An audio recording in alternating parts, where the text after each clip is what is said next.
7 जनवरी 2023 को मैं duty room में गई थी। नितिन बत्रा जो कि सीएम ऑफिस में तैनात है एसए के पद पर, उन्होंने मुझे वहां पर सरकारी रजिस्टर खंगाल रहे थे जो कि उनका हक नहीं बनता। फिर भी वहां वो आकर उन्होंने सरकारी रजिस्टर में से अपनी वाइफ की जो अटेंडेंस होती है उसमें नाइट ड्यूटियां वगैरह चेक कर रहे थे। रजिस्टर देख लेने दीजिए। तो इतने पर नितिन बत्रा मुझ पे भड़क गया और कहता तुझे जान से मार दूंगा, बहुत दिन हो गया मैंने तुझे जिस तरह से देख रहा हूँ भाई, तू हमारी शिकायतें कर रही है, ये है, बहुत दिन हो गए, अब आज तो तेरे को मैं मार ही दूंगा। उसके उम्मीद multi speciality hospital and trauma centre के द्वारा विशाल हेल्थ कैंप लगाया जा रहा है, जो कि 1 फरवरी से 17 मार्च 2023 तक लगेगा। इस विशाल कैंप में हड्डी व जोड़ रोग विशेषज्ञ डॉक्टर निशान चौधरी, नेत्र रोग विशेषज्ञ डॉक्टर नेहा चौधरी व हृदय रोग विशेषज्ञ डॉक्टर अमित मुंजाल अपनी सेवाएं देंगे। इस कैंप में अलग अलग सर्जरी किफायती रेटों पर की जा रही है। कैशलेस सुविधा भी उपलब्ध रहेगी, तो आज ही दिए गए नंबर पर कॉल कर अपना रजिस्ट्रेशन करवाएं।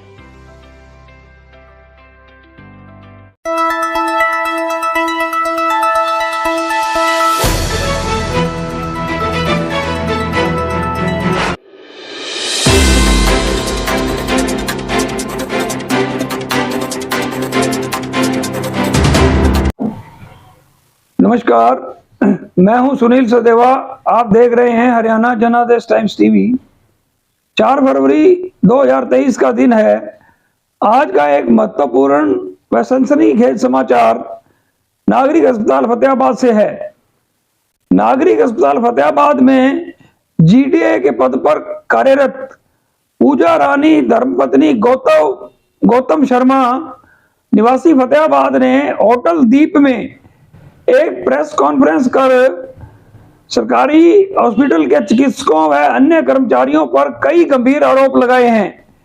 आप यह वीडियो देखिए। जब पूजा रानी ने पत्रकारों को सारा विवरण बताया तो इस विवरण को सुनकर देखकर आपके रंगोट खड़े हो जाएंगे कि किस तरह से नागरिक अस्पताल व अन्य अस्पतालों के बीच संगठित गिरोह पैदा हो चुका है और आवाज उठाने वाले को किस कदर दबाया जाता है। इसमें एक विशेष बात यह रही, जहां एक तरफ स्वास्थ्य निदेशक द्वारा पूजा के शिकायत पर जांच की जा रही है, दूसरी तरफ यह जानकारी मिली है कि पूजा रानी को उसके पद से ही बर्खास्त कर दिया गया है। तो आइए आपको इस संदर्भ में जनादेश के स्टाफ रिपोर्टर रोहित चौहान द्वारा प्रेस कॉन्फ्रेंस का शूट किया गया एक वीडियो दिखाते हैं। इस वीडियो को पूरा देखिएगा और YouTube पर जाकर हरियाणा जनादेश टाइम्स टीवी को सब्सक्राइब कीजिए व इस वीडियो को शेयर भी कीजिए। आपको सारी जानकारी का सही पता लग जाएगा और सारे तथ्य आपके सामने होंगे कि जीरो टॉलरेंस वाली हरियाणा सरकार के स्वास्थ्य विभाग में किस स्तर तक भारी भ्रष्टाचार हो रहा है।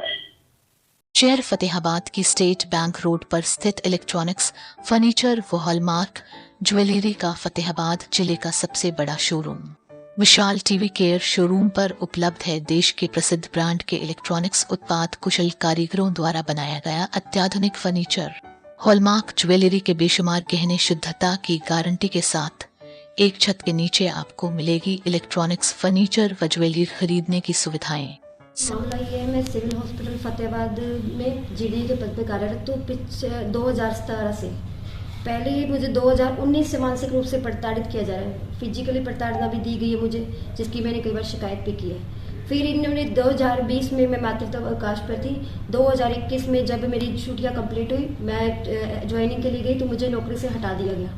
फिर उसके बाद अब 2022 में हमारे रजिस्ट्रेशन काउंटर पर जहाँ मेरी ड्यूटी थी, वहाँ पर शीला देवी द्वारा कुछ घपले किए गए, जिनके लिए मैंने पुलिस का जैसे गवर्नमेंट जॉब में होते हैं उनको पुलिस कस्टडी कर दिया गया।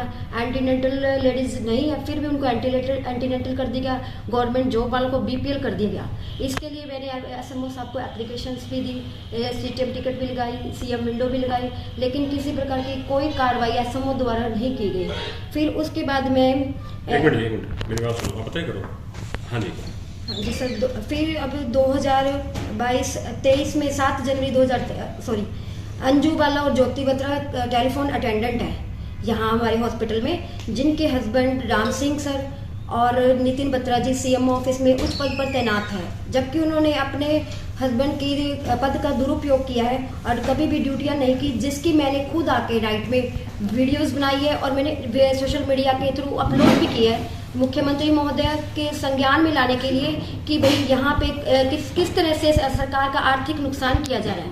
हमारी सरकार के वित्तीय नुकसान जिस तरह से हो रहा है उसको मैंने सिर्फ सरकार के सामने लाने का थोड़ा सा प्रयास किया ताकि इस पे कोई पैरवी हो सके और उस पर कार्रवाई हो सके, लेकिन उन पर किसी प्रकार की कोई कार्रवाई नहीं की गई।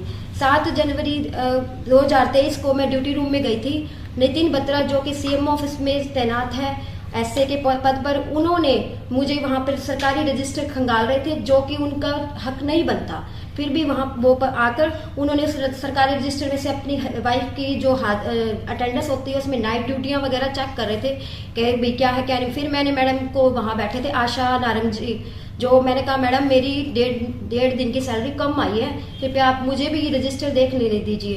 तो इतने पर नितिन बत्रा मुझ पे भड़क गया और कहता तुझे जान से मार दूंगा, बहुत दिन हो गया मैंने तुझे जिस तरह से देख रहा हूँ भाई तू हमारी शिकायतें कर रही है, ये है बहुत दिन हो गए, अब आज तो तेरे को मैं मार ही दूंगा। उसके बाद मैं महिला थाने में गई उनकी एप्लीकेशन देने के लिए। उससे पहले मैंने एमएस को कॉन्टेक्ट किया है, सीएमओ मैडम को बाकायदा मैसेज किया, कॉल किया है। सीएमओ मैडम का कॉल आया व्हाट्सएप पे मुझे, मैम ने मुझे मैसेज किया कि आप एमएस ऑफिस में इसकी कंप्लेंट दो। मैंने एसएमओ साहब को बाय मेल और डीजी हेल्थ को भी किया और जैसे ट्विटर पे भी डाला, स्वीटीएम टिकट सब लगाई है। उसके बाद इन्होंने क्या किया कि पुलिस चौकी में नितिन बत्रा अपनी वाइफ को लेकर चला गया। पहले तो उन्होंने पुलिस चौकी में ये बात बोली कि भाई इस आपकी शिकायत में ये लिखा है कि आपने फोन कर करके तंग किया मेरी वाइफ को, लेकिन जब मैं महिला थाने में पहुंची तो उन्होंने अपनी जो शिकायत है वो चेंज कर दी कि ज्योति बत्रा के द्वारा शिकायत दी गई कि मैंने उनको जान से मारने की कोशिश की है, जबकि उन्होंने ये किया था। चाहो तो आप लोग पुलिस चौकी जो थाना सिटी पहले पुराना था उसकी सीसीटीवी फुटेज निकाल सकते हो, जिन अधिकारी ने मुझे ये बात बोली थी।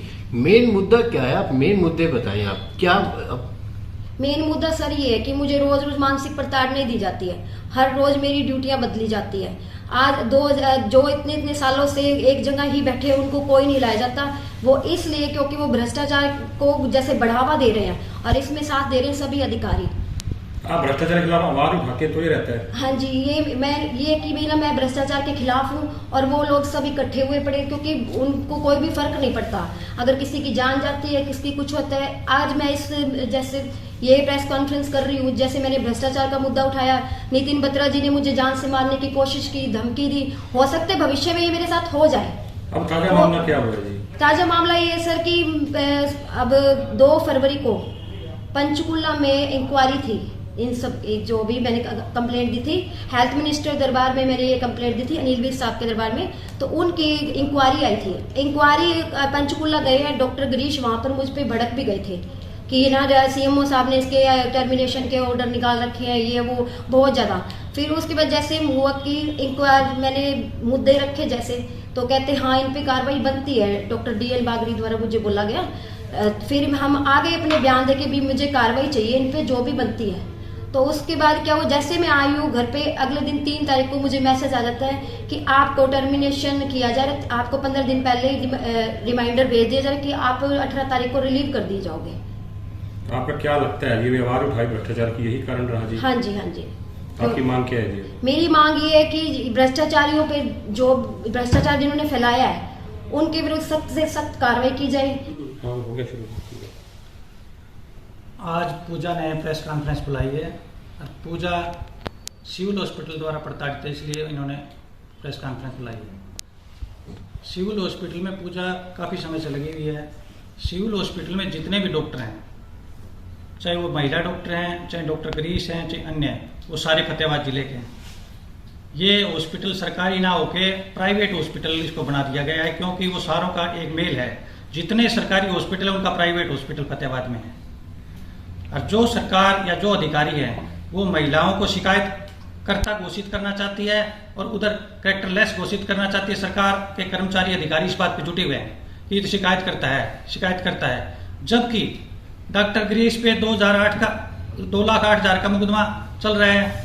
डॉक्टर गिरीश पे वित्तीय अनियमितता का घोटाला सिद्ध हो चुका है।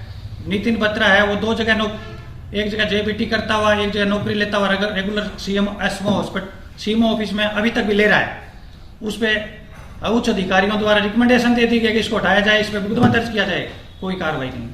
उस पर कार्रवाई होगी जो या भ्रष्टाचार के खिलाफ बोलेगा। फतेहाबाद का एक रूल बन चुका है कि जो भ्रष्टाचार के खिलाफ बोले, अगर सरकारी कर्मचारी है तो उसके खिलाफ कार्रवाई कर दो, अगर सरकारी नहीं है तो उसके कुछ बिगाड़ नहीं सकते, इसलिए उसमें कुछ कर नहीं सकते।